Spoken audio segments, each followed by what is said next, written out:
Let's go. We've got liftoff. Yeah, how's it going? Yeah, good. How are you? All right, I've been better. You already know why I'm not at 100% at the moment, and it's because of my haircut. Yeah. Do we want to talk about that a little bit? Do we want to explore it? Because some people will be listening and not watching. Yeah, sure. Yeah, I mean, just think like an extreme Peaky Blinders haircut that you didn't ask for, and that's what I was given yesterday at the hairdresser, who ordinarily is a great hairdresser, but I think was having an off day. So yeah, I mean, for anyone watching, I'm doing a little side to side. It's just like incredibly extreme. It's very, very short on the sides and back, which I'm not used to, and then really still quite long on the top. So it's not great, you know. It's whatever. People who have never seen me before, like you say, Jamie, they're not going to notice. They're going to think this is just my style, and I can live with that. But you know that feeling. Everyone, I think, has had a bad haircut at some point, and of course, being incredibly English, I'm just like, yeah, that's perfect, thank you. And you know, just sitting there in a chair, sort of watching it unfold and feeling powerless to the situation is. Did you get all like? Because I've had that before. Did you get like a bit like hot and tingly and like a little bit? I have that. It's like, oh crap! Like something's happening that I don't have control of here. A bit. The thing is that I have had that feeling before, and then the haircut's turned out all right. So I think part of me was holding on to the fact that okay, I've been here before, and actually it's been all right. He's the professional. He knows what he's doing. This will be fine in the end. I think I was trying to tell myself that. So I know that hot and tingly feeling, but I didn't necessarily have that. But then he got the mirror out and, you know, did the whole 360 thing. And yeah, I could see like the contours of my skull, which I've never seen before. So you've had a non-consensual skin fade. Yeah, exactly. Yeah, exactly. There's got to be a support line for that somewhere. Yeah. We meet on Thursdays. Yeah. As my mentor or our mentor said yesterday, it makes you look hard. So true. Just embrace that. True. Yeah. That's not necessarily the vibe I want to give off, but you know, the streets are only getting meaner, Jamie. So maybe it's not a bad thing. Anyway. Maybe you need to go hang out on Prince of Wales Road here in Norwich. Yeah, exactly. Just like loiter about and just stare people down a little bit. Do you want to know a good fact about Prince of Wales Road? Go on then. I don't know if this is still the case, but when I first moved to Norwich, Prince of Wales Road had the second highest crime rate of any street in the UK. Yeah, that's crazy. Yeah, so I think there was a street in Peckham that had a higher crime rate, but Prince of Wales Road was second, which is crazy given that at the time that I moved to Norwich as a city had the lowest crime rate of any city in the UK as well. So those two facts combined, it's like all the crime in Norwich happened down Prince of Wales Road. Yeah. And probably mostly on a Friday and Saturday night. Yeah. We're not talking serious crimes here, you know, we're not talking murders, we're talking generally people just like pissing in public and getting into scraps and that kind of thing. Yeah. I think because I'm obviously, you know, I moved to Norwich like nearly 2 years ago. And my brother was upset that I was moving to Norwich. So he was trying to Google things that were bad about Norwich. And that's quite sweet. Yeah, one of the facts he came out with was like, did you know Norwich is the most crime-ridden city in Norfolk? And I was like, hang on. Isn't it the only city in Norfolk? But I don't know if Kings Lynn counts, does it? Is that a city? No, I think it's a town. So yeah. But also, what your brother has done there is, I think, an example of what basically every B2B provider does, which is they manage to create some sort of, we're the best at this, but actually, logically, they're the only one doing it. Yeah.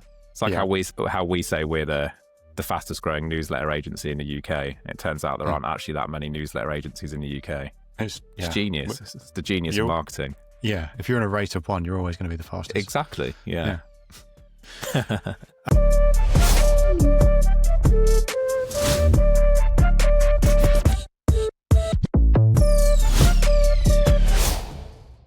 Okay, cool. Right, let's stop chatting nonsense. So we wanted to do this episode. So we went to the MailChimp conference last week, which was called Forward something.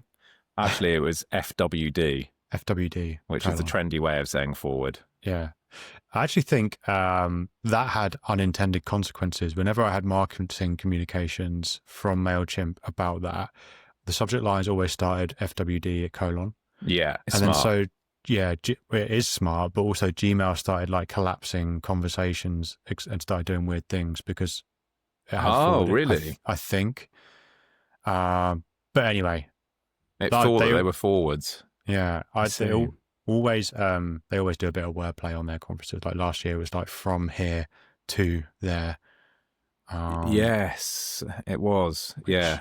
I went to. But yeah, so what James and I are going to quickly do in this episode is we're going to talk about two significant things that we took away from that event each, so 4 in total. We're going to discuss those a little bit. We're going to talk about why we might agree or disagree with that, or the merits of those arguments. And hopefully the benefit for you as the listener is that within about 15 minutes, you'll have taken away what some of the key things from the MailChimp conference without having actually gone. And all you would have missed is seeing Jamie Lang's face in real life and Fern Cotton, the free drinks, free coffee, free ice cream, the MailChimp floral statue of the actual monkey that had its backside bare. It was the juiciest bum you've ever seen. I don't know who designed that and thought, let's just make the bum even juicier. But it was, you don't usually see the MailChimp's full body. So no, it was kind of weird to see that. I think his name's Fred or Freddie. And Freddie's packing, let me tell you that much, in the backside area. So me and James obviously took some selfies with that backside. Yeah. So, that's probably worth the ticket price alone, but we're also going to give you some of the takeaways from some of the keynotes during that event. So do you want to, let's start with the MailChimp keynote. I think that's a good place to start, right? Since it was a MailChimp conference. Yeah, for sure. What did you take from that, Jamie?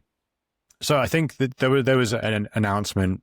What they're aiming to do is build an Intuit platform or an Intuit dashboard where your Intuit apps can all talk to each other. So your QuickBooks and your MailChimp are talking to each other. And I think the reason they want to do that is they're making this big move towards data and making data available to arm people with the data that they need to be able to make good decisions for their business. And so their aim is to bring in integrations, to bring in this dashboard that links their apps together, but also bring in some AI as well, overlay it with that to help people make quick and impactful decisions for their business. That was the headline, right? And we aren't sponsored by MailChimp yet, unless they want to sponsor this this episode in hindsight. But that was the main takeaway. And I think that a couple of the other things there that they mentioned were the sheer level of investment that they're putting into the platform as well. There's these big figures being flown around in terms of millions or billions that they're putting back into the platform to reinvest, to improve it, to add all these extra features. And there's, I can't remember, it was like there was thousands of tweaks made to the platform in the past few months or something since the start of the year. So, all very exciting stuff that you expect to hear from someone who's running a conference and they're doing the opening keynote. It was a little bit kind of Steve Jobs or Microsoft or Bill Gates-esque, with the music and the exciting announcement and trying to get the crowd excited about these announcements when, I think the takeaway was the data. Yeah, I'm actually disappointed at the lack of cringe at this conference. I was really hoping for more cringe-worthy moments, and actually everyone conducted themselves really well and kind of got it. They were self-aware enough to kind of understand, for the most part, that, this is a conference. We're all here for professional reasons. Let's not get too carried away. But the word exciting was used on several occasions during this talk. I think, Jamie, MailChimp, like a lot of these big legacy softwares, has been guilty of sort of retrofitting features onto a platform that was never designed to support those features in the first place.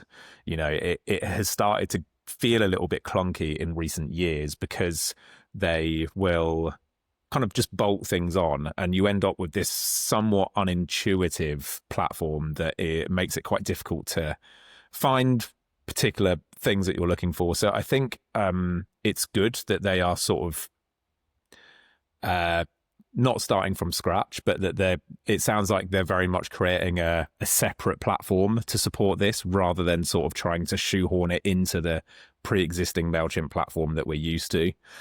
So that was a relief to hear. I think time will tell whether with these additional integrations, with this kind of union between the Intuit platforms, that it will provide marketers with the tools that they need to really elevate their email game. I would say the biggest criticism leveled at MailChimp is that they don't provide users with enough functionality to do what other rival platforms can do, particularly where commerce is concerned. So, will this be the game changer they're hoping it will be? Is it going to persuade people to migrate from traditionally more sophisticated platforms to MailChimp? I'm not necessarily convinced that it will, but it's cool that they are thinking from a more sophisticated perspective here and seem to be going after a slightly more sophisticated email sender than perhaps the MailChimp of, say, 2015, which was very much about, getting those small businesses, those small business owners who weren't particularly au fait with the tech and were kind of happy with that fact. Yeah, I think one thing that I want to make sure, or not make sure, who am I to say is that I should be making sure, but one thing I would like to see doesn't get lost is if we have more data available to us, that users aren't then paralyzed with indecision with what to do, and that if we then layer in AI as well, that we aren't losing creativity and original thought either. And people who run businesses and people who run marketing departments should feel liberated by having the data that they have available and the AI tools that they have available. They shouldn't feel constricted or that they're producing lesser quality work because of those tools. So I would like to see, I'd like to see that doesn't happen.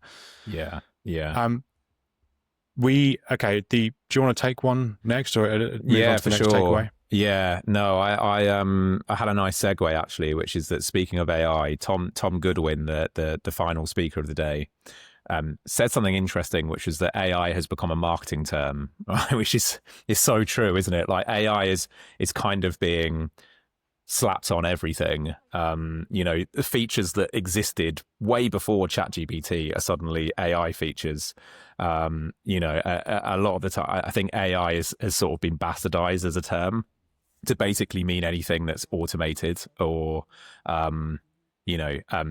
that uses data to draw insights. That, by the technical definition, is not artificial intelligence. But that's not the main takeaway that I had from Tom's talk. But I wanted to mention that because I do feel like whenever you go to these conferences now, it's almost like MailChimp has an obligation to talk about how they're integrating AI into their platform. I'm not necessarily sure that they've done a great job of doing that so far. I would say that for every email service provider, by the way. I don't think anyone's really mastered it yet. But that pressure to include it in their platforms has led to these kind of slightly substandard integrations that nobody actually uses. The thing that I liked most about Tom's talk was his emphasis on marketing to normal people and remembering kind of how a normal human behaves in relation to brand messaging. And I love this, Jamie, because, as with a lot of humans, I like the points that kind of reaffirm the beliefs that I already have going into something like this. And I felt there were a couple of moments across the day where I was like, this is what we've been saying. And one of them is this idea that, it's something that we're often having to tell our clients is that, people aren't orientating their days or their weeks around the messaging that you have to give them. So, there's often a hesitancy that brands have when it comes to sending too many emails, for example, or repeating the same message on LinkedIn and through a newsletter, as though there are hordes of people that are irritated or put out by the fact that they're getting the same messaging twice. Of course, the reality is you're probably only making one impression if you're lucky with your target audience. You know, people need to stop believing that when someone goes to bed at night, they're thinking as they drift off to sleep, like, oh, I wonder what, you know, Lexus are going to email me with tomorrow, or I wonder what. I mean, he used the example of he's looking to buy a car, which is probably why Lexus popped into my head. And he had like 8 emails from this car vendor after submitting an inquiry within, you know, I think it was like 6 or 7 days. And this like absolute sort of bombardment that he then had to deal with. And, you know, it was all things like follow us on socials, leave us a review. You know, it was all asking, you know, like, give us something, do this thing for us, and kind of forgetting the point that like normal people who interact with brands and want to buy something probably aren't that interested in following you on socials. You know, they're probably not that interested in spending their time leaving you a review, particularly when they haven't even bought something from you. So this constant demand that brands put on recipients to like give them stuff, to give them affirmation, to give them reviews, to follow them on socials, to reply, is all assuming that like we're the center of their universe. And I really like the way, I'm probably butchering the eloquence that Tom gave to this, but I really like this reminder, this almost like this humbling reminder that brands are not that important to the average person, that nobody's day has been ruined or made by your emails, and you should remember that when you're sending your email. Yeah, I like that. And I think it is a little bit kind of like, you know, not that he said this, but you know, we need to get out our own asses a little bit and just think about, you know, the role that we actually play in people's lives when we're sending marketing communications. And you know, that plays a little bit into what we speak about so often, which is about providing value to people and to, you know, how do we make someone's day better, you know, or you know, how can we keep the reader in mind when we write our emails. You spoke a little bit there about impressions, and that was something that an earlier speaker, Delaquist, was talking about in his talk, which was around you know, impressions in the inbox. And that was one thing that I took away, and I'm still kind of mulling over in my mind at the moment, and about the significance of people who receive an email but don't open it, the significance of that impression. And how we so often will chase impressions on social media, we chase impressions on adverts, TV, we're chasing impressions in every single marketing channel, but we never consider impressions in the inbox as a metric. And I thought that was really interesting. I think it's something that we have to be careful about, because we're almost saying then we can't just chase impressions of the inbox and not consider other metrics. Because what we don't want is an email list that's giving us a 10% open rate, and we're just saying, oh, well, that's fine. Think of all the impressions we're getting. We have to balance it. And, you know, we always say here at the Inbox Club, we have to balance open rates with click rates, and that we should never take one metric in isolation, but we should take all of the metrics and think about the story that they're telling us. But I thought that was really interesting. I hadn't necessarily thought about impressions in the inbox. I agree. And it's a lovely point for an email marketer, because it means that even if open rates are low, there's still an argument to be made that it's worthwhile sending emails, which is always helpful. It's always nice to have that in our you know, in our artillery. I think, you know, for me, it's this idea that, like, I think, Jamie, you and I are used to talking about email in the sense that an open is an impression and then a click is an interaction. And Delaquist, I suppose, is making the point that a send is an impression, and an open is an interaction, the first interaction, and then a click is another interaction after that. And yeah, he actually made the point that if you are emailing a segment that doesn't engage with your emails, i.e. doesn't open them, that actually there's an argument that you should still be emailing that demographic every single week, which definitely goes against the conventional wisdom of of email marketing, which in general says, okay, target that segment with some re-engagement stuff. But if they're still not engaging, unsubscribe them, leave them alone. Why are you paying to reach those people? Why are you potentially impacting your deliverability in order to reach those people?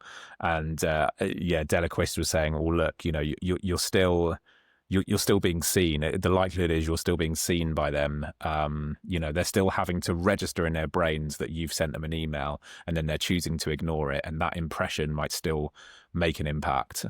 It's quite a controversial one, Jamie, isn't it? Because we do tend to preach that generally if people are ignoring your emails or they're not opening them as far as the data is concerned, that those people are lost causes to some. You can try and win them back, but it's probably not going to happen. I'm not necessarily convinced by it personally, because I do think spam folders exist, promotions folders exist. There is a high chance that a lot of people not opening your emails are doing so because they are actually not seeing them, not that they are seeing them and then kind of making a conscious decision to not open. I'm not entirely convinced. It's not something that we're going to be rolling out to our clients anytime soon. Like, let's start emailing your unengaged segment every week. But I do think what it does drive home for me is that there is a value in sending emails, even if your open rate needs improving. And, I think a lot of people are dispirited by the fact that maybe they're only getting 15, 20% opens. That doesn't mean you're being seen by 15, 20% of your list. Yeah, but it also doesn't mean you're being seen by 85 to 80% of no. the rest of them either. No, indeed. Because like you said, I think particularly for consumer-facing brands, and you're emailing end users who have promotion tabs or social tabs in Gmail, there are emails. I don't see every single email I get, so I'm not. There's not an impression that's being counted there, or So just like you said, so I think for me the takeaway and my advice, because I am in a position where I can offer email marketing advice, is that we won't necessarily change any of our practices because we now have been told about impressions or informed about impressions. But what we can do is we say, okay, well, look, we know what best practice is and we will stick to those. But also we think about, okay, maybe for our clients, I would say benchmarking as an agency, we get anywhere between 50 and 60% open rates, right? When we report that in the future, we might say, okay, well, we have to also remember that the 40 to 50% that didn't open, there's still some value there. Yeah. There's still some value, there's still some impressions being made, but what it won't do is it won't wash away all of our best practices, and it won't change fundamentally what we do. It's maybe just how we think about the people that aren't opening, that's still valuable.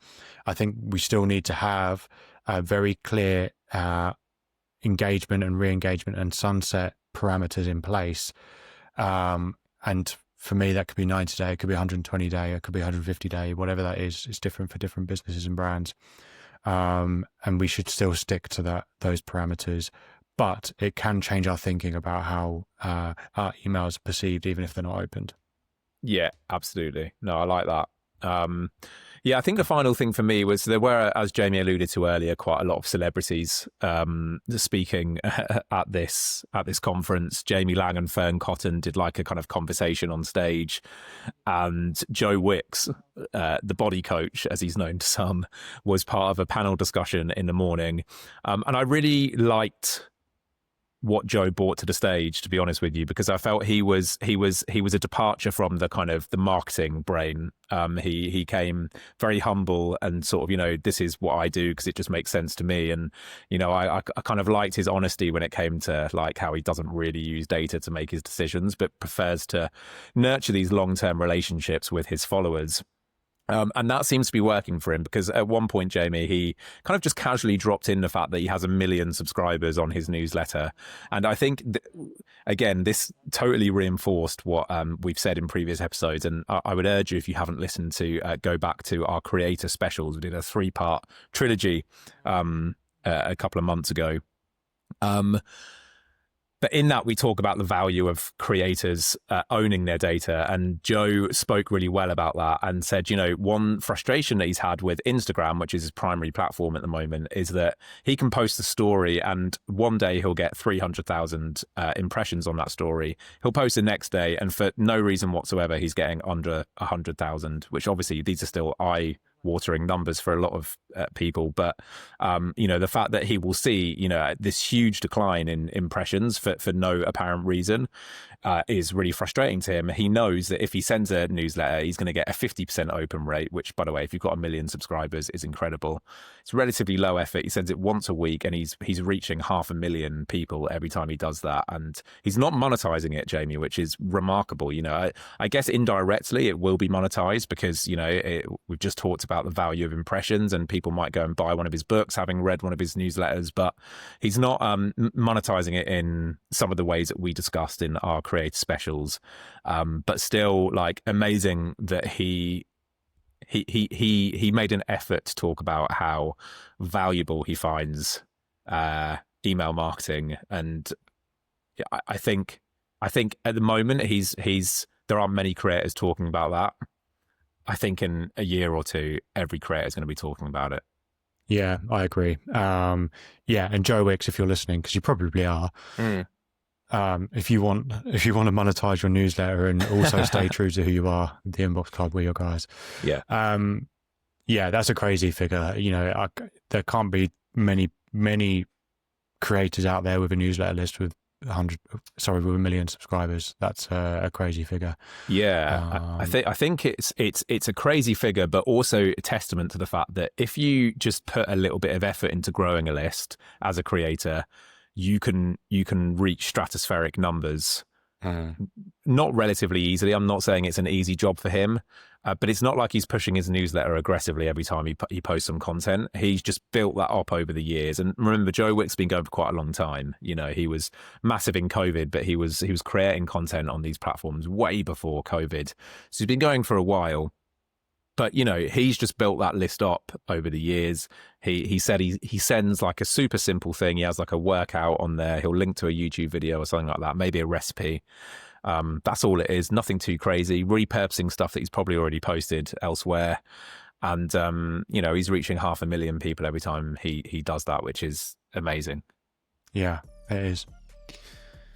Okay, cool. I mean, we promised a 20-minute episode. We're at 27 minutes. So sorry, listeners, but it's testament to the MailChimp conference. It is a high quality conference.